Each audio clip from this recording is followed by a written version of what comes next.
मायावती के एक फैसले ने यूपी की सियासी तपिश को बढ़ा दिया है।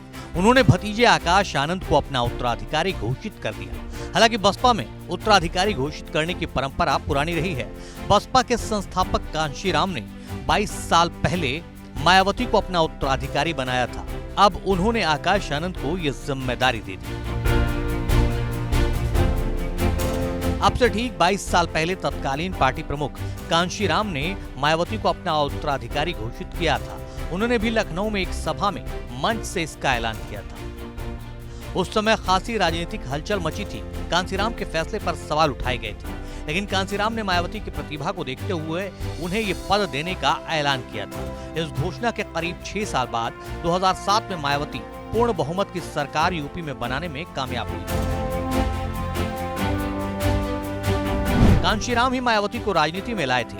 मायावती आईएएस की तैयारी कर रही थी। उसी दौरान दिल्ली के कॉन्स्टिट्यूशनल क्लब में मायावती को बड़े नेताओं के बीच बोलने का मौका मिला। उन्होंने तत्कालीन स्वास्थ्य मंत्री राजनारायण पर हमला बोला। राजनारायण दलितों को हरिजन कहकर संबोधित कर रहे थे। मायावती ने कहा कि आप हमें हरिजन कहकर अपमानित कर रहे हैं। कांशीराम ने जब ये बात सुनी तो वो मायावती के घर पहुंच गए। कांशीराम ने आईएएस बनने के बजाय राजनीति में आने के लिए मायावती को प्रेरित किया। 1984 में बसपा बनने पर उसमें शामिल हुई और उसी साल पहला लोकसभा चुनाव कैराना से लड़ा। पहली बार 1989 में वो सांसद बनी। इसके बाद वो 4 बार यूपी के मुख्यमंत्री भी रही।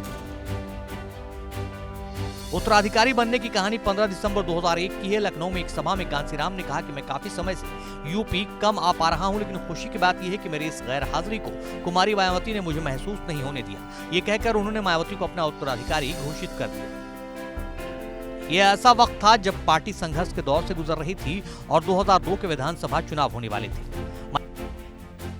मायावती ने उत्तराधिकारी घोषित करने की उस परंपरा को तो आगे बढ़ाया है, लेकिन एक बड़ा अंतर भी है।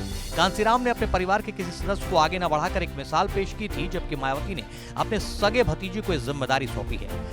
पार्टी जानकारों का कहना है कि अखिलेश यादव, राहुल गांधी, प्रियंका गांधी और दलितों में लोकप्रिय हो रहे चंद्रशेखर युवा चेहरे के तौर पर आते हैं। ऐसे में मायावती ने उनके मुकाबले सबसे युवा चेहरे 28 साल के आकाश को उत्तराधिकारी बनाया है।